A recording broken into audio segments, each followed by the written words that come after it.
Hello everyone, welcome back to the I Forgot to Make a Video Again show. A couple of months ago, with the advent of Disney Plus coming to the UK, my mother embarked on a journey to watch every single Disney animated classic film in chronological order. As far as I can report, it was a mixed bag, with game-changing masterworks like The Lion King and Beauty and the Beast being my personal favourites, and the instantly forgettable nothings that included Make Mine Music, The Adventures of Ichabod and Mr. Toad, and Rabbity Rabbit in Frontierland. I swear to God some of those are made up. Actually, psych, one of them is made up. Can you guess which one without looking it up? Exactly. Regardless, as nowadays time is meaningless, my mum has proceeded on to watching every Pixar movie, an endeavour that I decided to join her on. Now I won't go into the entire history of Pixar right now because Christ I haven't got all day, but I'd seriously recommend checking out The Pixar Story. It's a documentary about the entire history of Pixar that goes into excruciating detail about every single film, and it's great. It's on Disney Plus. Go check it out. We started with the original shorts, which range from cute and harmless to before moving on to the film that spawned a multi-million-dollar franchise, a metric ton of Academy Awards, and an animation industry that would never be the same again. 1995's Toy Story. Directed by a man that for moral reasons I will refer to as Naughty Jim, and written by a similarly problematic man whom I will refer to as Wit T Dialogue, what do I even need to say about the behemoth that is Toy Story? It was the first animated feature film to be created entirely inside a computer on a whopping 384 megabytes. That's a thick-ass bar! Damn! And revolutionized the way movies were made forever, with a litany of knockoffs and imitators spawning in the coming years. The film itself is the story of a jealous cowboy toy going on an adventure with his space toy partner, learning to put their differences aside and get home before their owner moves away. Obviously, I don't have to explain what the gist of this movie is, I know you all get it. The reason why I'm making this video is because in recent years, all I ever hear people talk about when discussing the first Toy Story film is A, it was the first 3D animated feature film ever made, and B, it hasn't aged that well. And no one ever talks about the story or the characters. When talking about Toy Story, the conversation always segues into talking about the sequels more than the film that started everything. And personally, I think out of every subsequent Pixar film, Toy Story has the most complex and interesting character arcs of two protagonists in a kids movie, and thus is probably the strongest Pixar anything from a storytelling perspective, depending on how you look at it. Say what you will about how good looking the later Pixar movies are, I think Toy Story stands above all of them, and I just want to reintroduce this film and explain why I think it deserves far more than, well, it was early days for Pixar and it's a piece of history rather than an entertaining movie. Oh, look at the draw distance, isn't that disgusting? We start the film with an opening sequence that would later become a staple of the series. Andy playing with his toys featuring some amazing music by Randy Newman. I don't think enough people appreciate just how great his scores are for all of these films and how well they set the tone. God, it's so good. But what this opening sequence also does, which is one of my favourite things in cinema, is establishing character and relationships without any explicit dialogue. To keep this example in-house, The Lion King utilizes this technique more obviously. The entire Circle of Life sequence features zero dialogue, and yet through the music and animation, we can tell exactly what relationship each character has with one another. Toy Story is similar, as we can see how Andy feels about Woody through his action rather than talking directly to us as an audience. This also gives us clever foreshadowing to each character's purpose within the narrative. Woody is the hero, Potato Head is the pseudo-antagonist, and Bo Peep is a literal sexy lamp. The Lion King ultimately does this better in my opinion, but it still stands. It's exposition done correctly because it doesn't feel forced. We're then explicitly introduced to each character and the dynamic of the toys in Andy's room, and one glaring aspect that I feel is somewhat underappreciated in this film is that at the start of the film, Woody is kind of a massive prick. Sure, he's a competent leader, but more often than not, he treats his status as Andy's favourite as an excuse to be kind of rude and sarcastic to his fellow toys. How you doing, Rex? Were you scared? Tell me honestly. I was close to being scared that time. And honestly, it's refreshing to see the main character of a children's animated film act like an unlikable horny toad. Like, how are they going to turn this guy around? That's kinda interesting. This also validates Potato Head's distrust of Woody so that his actions later in the film are more justified and more of a natural progression rather than a means to an end in the script. After the toy soldiers' infiltration of Andy's birthday party as led by Arlie Ermy for some reason, Sergeant, establish a recon post downstairs. Code red. You know what to do. Do you suck dicks?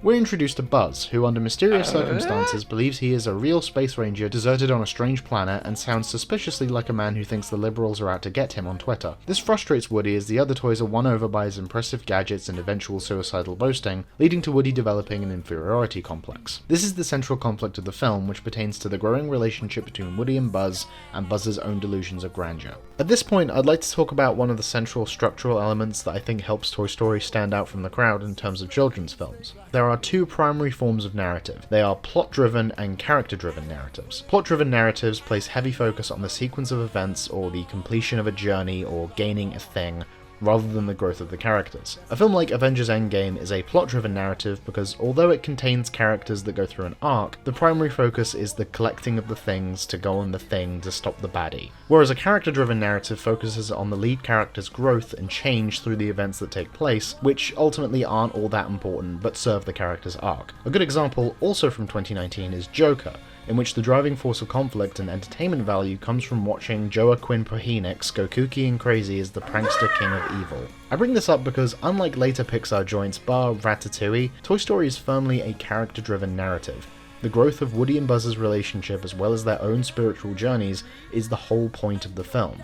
And you know me, I love seeing Woodies grow. And really quickly before we move on, I'm going to do an animation quirks lightning round. The first thing I want to mention is how all of the toy characters seem to blink by winking one eye at a time. I initially thought this was to save memory or power on the computers that they were rendering the film on, but supposedly it was done to emulate the baby doll toys that would wink one eye at a time when you lay it down. So once you notice it, you'll never be able to stop noticing it. And also the other thing I wanted to mention was this one frame where Woody's eyes seem to change color and go a little bit wonky, so happy nightmares! We are then treated to a comedy montage of Buzz being a right Chad whilst Woody watches on like the submissive cuck he is. And this has nothing to do with the larger point I'm trying to make in this video, but I noticed they did a fake hidden cut when Andy changes costumes. That was kind of cool, wasn't it? That was pretty neat. Anyway, Woody's jealousy reaches a boiling point when he attempts to get Buzz stuck behind a table so he won't get taken to Pizza Planet with Andy, but accidentally knocks him out of the bedroom window. This scene features a difficult technique of characterizing to get right, making the audience sympathize with an unsympathetic character. See, Woody clearly feels guilty for what he inadvertently did to Buzz. It was an accident, guys. Come on. Now, you gotta believe me. Yet his previous actions and demeanor lead the other toys to think the worst of him, aided by the fact that they were not eyewitnesses to what happened. We are lulled into the same sense of distrust that the other toys feel towards Woody, but with the benefit of being explicitly shown that what happened was an accident, we are then able to sympathize with a character that still has a lot to work on. Woody is then taken in Buzz's place to Pizza Planet, where on the journey, Woody discovers that Buzz is still alive and, out of selfish reasons mind, attempts to formulate a plan to get them both back home. However, Buzz isn't so thrilled about the old attempted murder thing, so they get into a fight that leaves them both stranded. When Woody is given an opportunity to find Andy, he realizes that he can't go back unless he has Buzz with him, and tricks Buzz into helping him find his way home. Now pay attention to this whole scene right here, I'm going to do a thing later. Now that Woody and Buzz have individual goals that cannot be achieved alone, they are forced to work together, but through Buzz's stupidity and rampant urge to die, they are found in the clutches of Sid, a maniacal boy who tortures toys, just for fun! Again, this is further evidence of how character furthers the plot, not the other way around. Isn't learning fun, kids? Woody and Buzz then witness Sid's horrific mutilation of his toys. Jeannie's all better now. Shortly after Woody and Buzz are subjected to Sid's torment, Buzz accidentally witnesses a TV commercial for his very own toy brand and reaches the horrific realization of his existence on his own. At first, this whole payoff seemed a little contrived to me, as Woody had been presenting him with pretty concrete evidence of what he was from the beginning, and all of a sudden he just believes it once a TV tells him. But what changes that is his good old-fashioned leap off the banister. We sense from his facial expressions and the lyrics in the song playing, "Oh fuck, that's the good stuff," that he is willing to deny this information because his belief is strong enough, having been reinforced by the other toys, only for it all to come crashing down at the worst possible time. Woody eventually manages to almost get back to Andy's room, but with Buzz's nervous breakdown and amputation, that causes more friction with the other toys, leaving them stranded once again. The mutant toys then fix Buzz's arm, causing Woody to second guess his initial prejudices and put his racist past behind him. But they're cannibals. We saw them eat those other toys.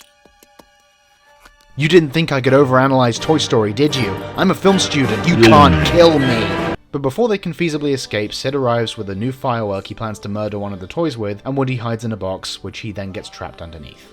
Woody comes to the realization that he needs Buzz's help to escape, but Buzz doesn't see the point in living if he isn't a space ranger. I think we've all been there after a few drinks. If I'm not a Space Ranger. I'm not no one. Woody then tells Buzz that being a toy, especially a child's favourite toy, is an incredibly important and honourable thing to be. He tells Buzz that Andy loves him for who he is no matter what because he is a really cool toy. This admission leads Woody to realise that his jealousy of Buzz was unfair and, if anything, highlights his own insecurities and sense of inferiority. Why would Andy ever want to play with me when he's got you? I'm the one that should be strapped to that rocket. Even leading him to a point where he is willing to sacrifice himself so Buzz can go be with Andy because he deserves better. This speech completely changes Buzz's world as he finally discovers a greater purpose outside of what he initially thought, and that he can actually do something good by simply being himself around a kid who loves him. This moment of clarity from Woody is completely earned, as we've seen how his jealousy has negatively affected both main characters, and Woody has finally made a significant change by putting someone else's needs ahead of his own. This, from Buzz's perspective, makes Woody worthy of saving in the end because he has gone through a tangible arc and is ready to prove that he can change. And it doesn't cop out or backhandedly justify any immoral behaviour like other kids' movies would. Hell, I never even would have mentioned this if A Bug's Life didn't do this exact same thing. Flick's lying and incompetence is never a cause for change because his stupid inventions and friendship with the circus troupe is what ends up saving the day. This f***ing scene alone is the entire reason I wanted to make this video, because it is an exceptionally well written piece of character drama that rivals the work of most live action adult dramas and even other Disney movies. It establishes the themes of purpose not just in a broad sense, but in the characters themselves, and leads to two very different but equally important journeys that satisfy that message.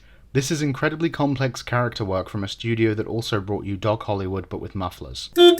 Shortly after a failed escape attempt, Buzz is captured by Sid and prepared to be blown up. Woody then enlists the help of the mutant toys from earlier to plan a rescue, proving how much he has changed and that he is 100% willing to risk everything to save his friend. This whole sequence has tons of cool gags and lots of stuff, but it also reminds me that this is a film about a group of sentient toys completely destroying the life of an eccentric boy with no friends and a dysfunctional home life. Have you ever felt like no one understands you and the way you entertain yourself is an expression of the neglect you experience at home, and then you go through one of the most traumatizing things a human being can go through and absolutely no one believes you? Well, guess what? You're broken.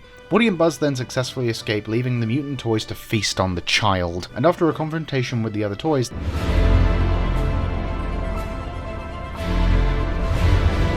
they eventually hitch a ride on RC to race back to the truck. During the sequence, we see Woody have multiple moments where Buzz tells him to go without him, but Woody completely unselfishly helps Buzz. That was the parallel I mentioned earlier in the truck. Good reincorporation, that. There's actually a lot of good teamwork between Woody and Buzz in this scene. Seeing their friendship blossom right in front of our eyes, it's just so satisfying to see everything they've gone through come together so well. The climax of the film cultivates into an ingenious double reincorporation combo with the match and Buzz's magnifying helmet. Screenwriting, motherfuckers! Woody and Buzz then fire off into the sky and glide their way back to Andy, featuring more reincorporation as they mirror lines of dialogue that the other character had said earlier in the film.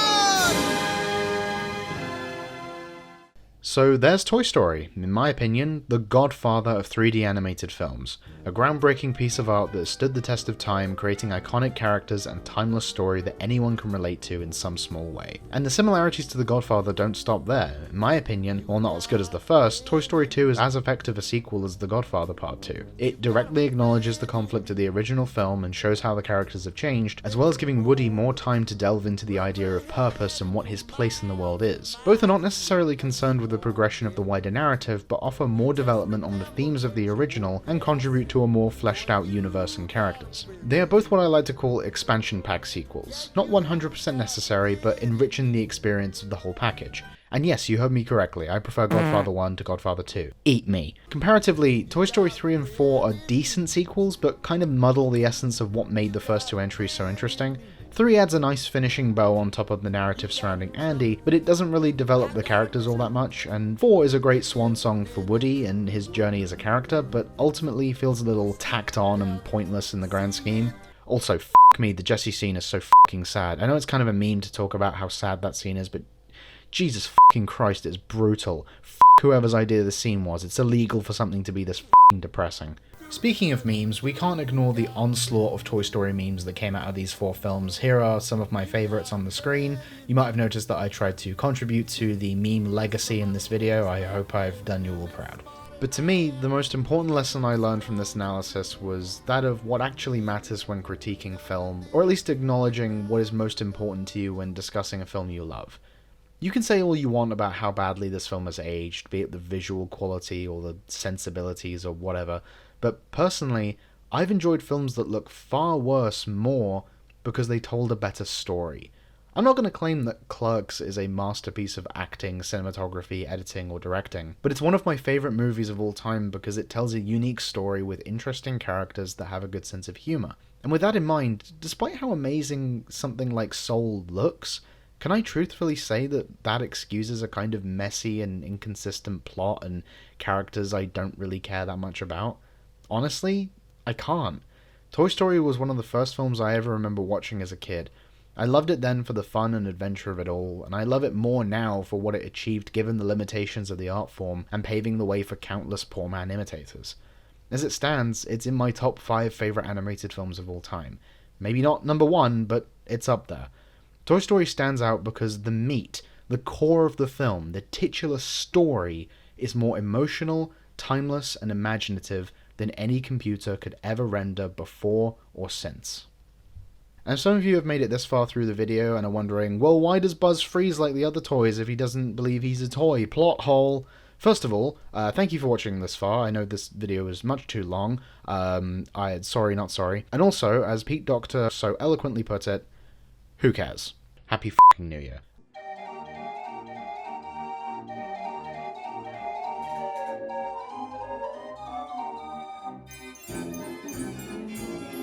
Also, I just want to mention this. What the hell is Slinky's catchphrase? Golly, Bob, howdy. He says it in all 4 movies, and for the life of me, I have never been able to figure out what he is saying. Hold on, let me look it up. Apparently he's saying, golly Bob howdy. Like, apparently it's a reference to Jim Varney's stand-up. Why would you put that in a kids movie? No one's gonna get that. And I didn't get that for like 20 years.